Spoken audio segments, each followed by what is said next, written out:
부산 위기, 입주 앞둔 수분양자 발 동동거린다고 하네요. 자, 마디빌라님 반갑습니다. 분양가 상한제 아파트에 대한 실거주 의무를 폐지하는 내용의 주택법 개정안이 결국 올해는 국회 문턱을 넘지 못할 가능성이 커졌다. 6일 국회에서 열린 국토교통위원회 국토법안심사소위원회에 해당 안건이 맞았다, 이렇게 이야기하고요. 오는 9일 정기국회가 종료돼 당장 내년 4월 총선을 앞둔 상황에선 법안 소위를 통과하지 못한 법안은 자동 폐기된다. 올해 초 입안된 해당 법안은 1년 가까이 표류하다가 결국 폐기가 이렇게 됐다라고 합니다. 야당이 갭투자를 반대한다 라고 하는데요. 자, 제가 보기에는 갭투자를 반대하는 게 아니에요. 야당은 갭투자를 반대하는 게 아니라 본인들이 만든 그 법을 깨기가 싫은 거죠. 우린 잘했는데 왜 니네가 깨냐, 이거야. 이게 기분 나쁘다라는 겁니다. 자, 올해 미분양 주택을 계약한 한 수분양자는 모델하우스에서 상담받을 때 실거주 의무가 풀릴 것이라는 안내 포스터까지 봤다며 그것만 믿고 계약했는데 국회가 이를 막으면 어떡하느냐라고 토로했다라고 해요. 이 개정안을 적용받는 주택은 전국 66개 단지 44,000채에 달한다. 입주 때 전세를 주고 보증금으로 분양잔금을 치르려 하던 기존 분양자들은 이 개정안이 통과되지 않으면 한국토지주택공사의 분양가 수준으로 아파트를 되팔아야 할지도 모른다라는 겁니다. 자, LH가 만약에 이 사람들이 실거주를 하지 못한다 라고 하면 LH가 사준대요. 네, 사준다고 합니다. 근데 여기서 제가 하나 드는 생각이 있어요. 과연 누가 잘못했을까? 누가 잘못했을까? 여러분, 청약을 받든 뭐 매매를 하든 부동산을 사는 것은요, 무조건적으로 저 집값 떨어져도 상관없어요, 저는 살지만 있으면 돼요, 이렇게 사는 사람은 거의 없습니다. 그렇게 생각하는 사람이 있으면 저는 솔직히 정신 나간 놈이라고 생각해요. 네. 자, 제가 생각할 때는 이거예요. 아니, 본인이 청약 받든 뭐든 간에 이거 사실 알고 한 거잖아요. 네. 입주해야 된다는 사실을 알면서도 청약을 했고 당첨받았고, 네. 분양권 매수했고 뭐 이런 거 아니겠습니까? 미분양 주택 계약한 거 본인이 돈 벌려고 한 거 아니에요, 어쨌든 간에. 네. 그 욕심을 정부에서 채워줘야 돼요? 안 그렇습니까? 이게 저는 좀 웃긴다라는 겁니다. 아니, 그냥 생각해보세요. 제가 옆집에 뭐 예를 들어서 그 옆집하고 저희 집 사이에 담벼락이 있는 거예요. 담벼락이 있는데 제가 실수로 등을 딱 기댔다가 밀려서 넘어졌어요.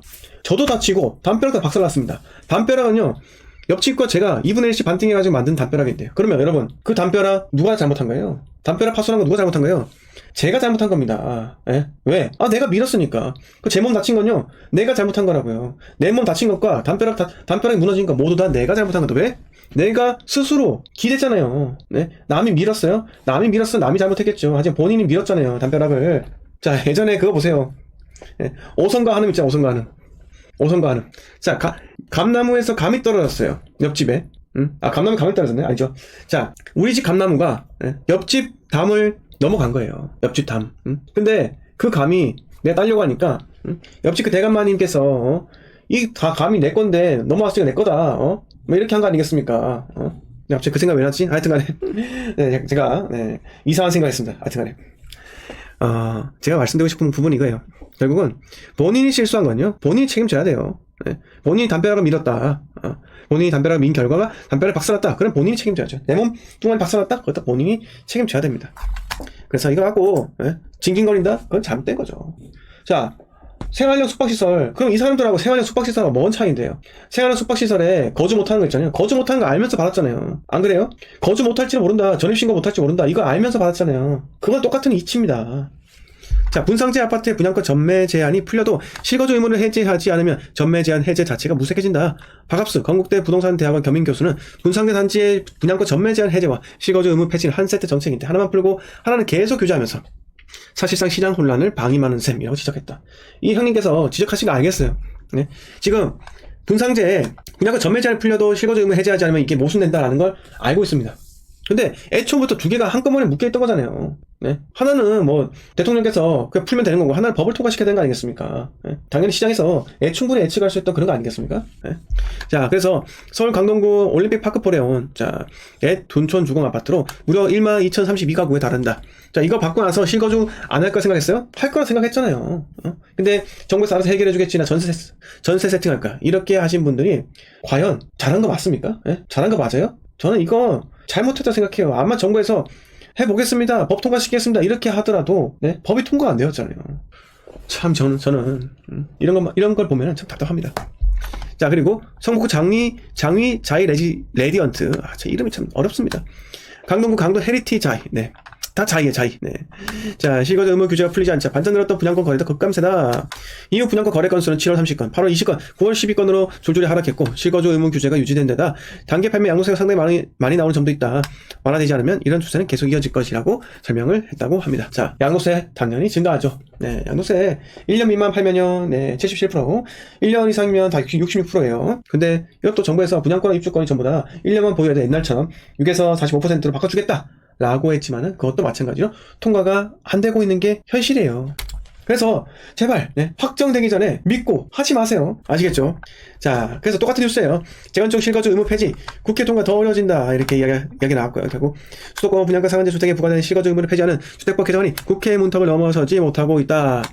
자, 이 실거주 의무가 집값이 가파르게 치솟은 2021년 2월 문재인 정부가 도입한 제도인데 현행 수도권 분양가 상한제 단지에서 아파트를 분양받은 사람은 최초 입주일로부터 5년 동안 실제 살아야 한다. 시세보다 싸게 분양가 책정된 만큼 새 아파트를 실수요자에게 공급해야 한다는 차원이었다. 이런 취지를 알고 청약을 받았던 거예요. 이런 취지를 알고 청약을 받았다고요. 묻지마 청약하니까 이런 현상이 발생하는 겁니다. 난 몰랐어요.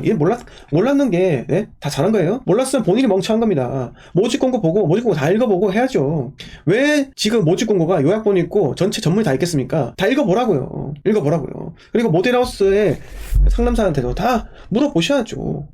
자, 도입 당시부터 국민의 주거 이전을 제한하고 신축 아파트 임대차 시장 공급을 제한한다는 비판이 제기되어 왔다. 근데 그건 헌법상으로 국민의 주거 이전의 자유 이건 있겠죠. 근데 주거 이전의 자유는요. 주거 이전의 자유는 이것 때문에 못하는 게 아니라고요. 이걸 하면은 주거 이전의 제한이 주거 이전이 문제가 아니고 주거 이전을 이 아파트에 하는 거예요. 네? 2년에서 5년 동안 실제 살아야 한다. 2년에서 5년 동안 실제 살아야 되는 건 그거는 들어오고 나서 문제라고요. 네? 실제 거주는 이게 뭐 주거이전 자유예요. 자유가 침해당합니까? 본인이 그거 알고 한 건데. 네? 내가 가만히 있는데 내가 지금 현재 여러분 지금 제가 현재 방송하고 있는 저희 집에 정부에서 강제로 10년 동안 살게 해보세요. 이게 바로 주거이전을 침해한 거예요. 주거이전을 제한한 거라고요. 정부에서 지네 멋대로. 근데 이거는 수분양자들이 선택을 한 문제라고요. 이걸 왜 국가에서 해줘야 되는데요? 왜요? 도대체 이해가 되지 않습니다.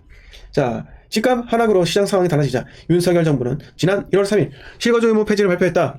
국토교통위는 4차례 법안 소위에서 이를 두고 논의했지만 야당은 이 두 방안 모두 투기 수요를 자극할 수 있다며 받아들이지 않고 있다.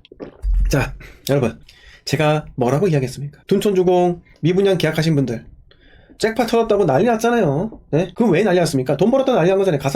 가상화폐지만 사이버머니라도 돈 벌었다 장난 아니었잖아요. 그리고 지 돈 벌었다고 서울부동산 사지 말라는 사람도 욕하고 이렇게 했잖아요. 무시하고. 제가 뭐라고 했습니까? 서울부동산 뭐라고 했어요? 서울수도권 부동산 뭐라고 했어요? 제가 대한민국에서 유일하게 예측을 하고 맞췄습니다. 또 맞춘 거예요. 근데 제가 잘해서 맞춘 게 아니에요. 자, 부동산이 이렇게 떨어졌단 말이에요. 이렇게. 그리고 지금 이렇게 된 상태잖아요. 이렇게 되었는데 지금 이렇게 됐다고 지금은. 제가 여기서 뭐라고 했습니까? 예? 자, 반등은 있다. 반등. 그런데 V자 반등 없다 했어요. 자, 요렇게 특례 보금자리 대출이 시행이 되면은 시중에 유동성이 부여되기 때문에 올랐잖아요. 그러면 여기서 10월 달에 특례 보금자리 대출이 폐지가 되면은 어떻게 됩니까? 당연히 꺾인다. 그리고 제가 뭐라고 했습니까? 서울 부동산은 국지적으로 하락률이 다르다. 어떤 건 많이 빠지고 어떤 건 적게 빠졌다. 그러면 어떻게 된다? 왔다 갔다 하는 거예요. 장기가 횡보장에 빠진다. 왜? 서울의 아파트 가격대가 비싸기 때문에 결국은 상승이 추후에 있더라도 정부에서는요 규제 지역으로 지정하면 끝이에요. 네, 정부에서 규제 지역으로 지정한다고요. 더 이상 상승을 막기 위해서요. 그래서 길고 긴 장기간 횡보장에 빠질 수밖에 없다는 게 제 논리였고요. 결국 어떻게 됐습니까? 지금 난리예요. 다시 빠지고 있잖아요. 다시.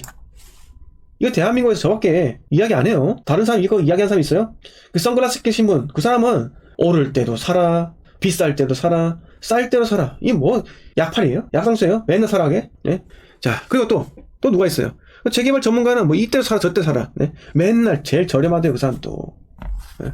그리고 이 부동산 학문을 연구하신 교수님들, 제가 정말 좀 이해가 안 되는 부분이 있다면 여러분 하락만 한다고 하면 뭐합니까? 네. 사람들한테 꿈과 희망을 주고 전국이 부동산 경기가 좋지 않더라도 그 중에서 오르는 지역은 있다고요. 왜?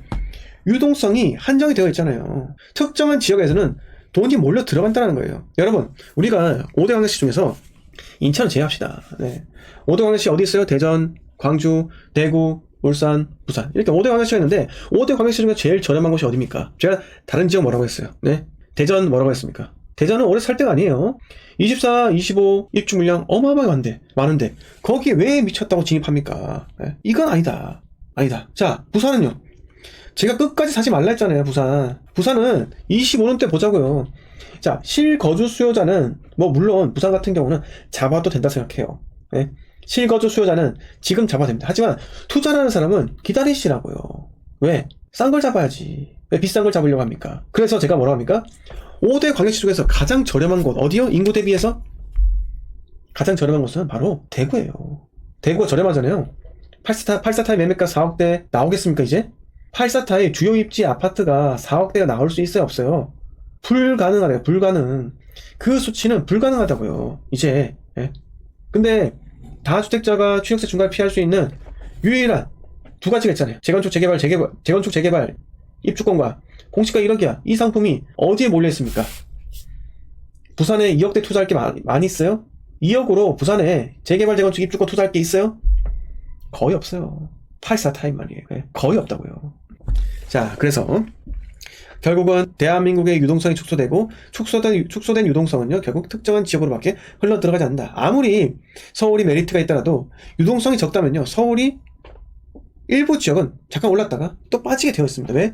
수요의 영속성, 수요의 지속적인 증가가 없기 때문에 그렇습니다. 자, 마디빌러님께서 저렴한 곳인데 외곽을 추천하거나 오피를 추천하는 불편한 내용들 뿐입니다. 맞습니다. 대놓고 끝물을 잡으라는 내용들 천지입니다. 자, 불과 1년 전만 하더라도 제가 우리 골드멤버십 회원들한테 이 사람 절대로 경계해야 된다 라고 말했던 사람이 바로 오피스텔로 돈 벌었다는 인간이에요. 오피스텔 20채 30채 사가지고 자기는 어떻게 한다? 자, 시세가 1억 3천인데 내고에서 1억 1,500에 산 거예요. 전세 1억 2천 세팅했습니다. 한 채는 500씩 벌었어요. 이걸 10채 20채 샀더니 500만 원을 20채 사면 얼마예요? 1억 벌죠? 그거 갖고 1억을 벌었다고 하는 나쁜 놈이에요. 근데 지금 어떻게 했습니까? 전세가가 떨어졌어요. 오피스텔이. 그러면 그 사람 나가리예요. 지금 방송에서 아무 데도 안 나오잖아요. 왜 안 나오겠습니까? 피눈물 흘리고 있거든요. 피똥 쌌거든요 지금요. 예. 그리고 그 있잖아요. 그 아저씨. 예. 그 아저씨 있어요. 거제 부동산 추천을 해가지고 여러분 개박살 났어. 개박살. 박살 났잖아요. 거제 부동산 추천해가지고 거제는 무조건 오른다고 2년 전부터요. 조선업 슈퍼사이클 온다고 거제 부동산 추천했다가 지금 다 망했잖아요. 마피 5천씩이에요. 제가 뭐라고 했습니까? 하지 말라 했잖아요. 제가요. 인구 80만 이하 도시 하지 말라고요. 인구 80만 이상만 접근하고 포항 같은 경우는 특정한 조건에 의해서만 접근하셔라 이렇게 말씀드렸고 거제, 여수, 순천, 광양, 당진, 춘천, 원주, 강릉, 속초 제가 그 강원도 저기 충남 홍성이죠. 네, 도청 있는데 그런 거 하지 말라 했잖아요. 네, 제가 말씀드려가지고 안 맞은 게 있었나요? 제가 말씀드려서 아마 거의 다 대부분 다 네, 틀린 부분도 있겠죠. 하지만 적어도 우리가 돈을 잃진 않았다.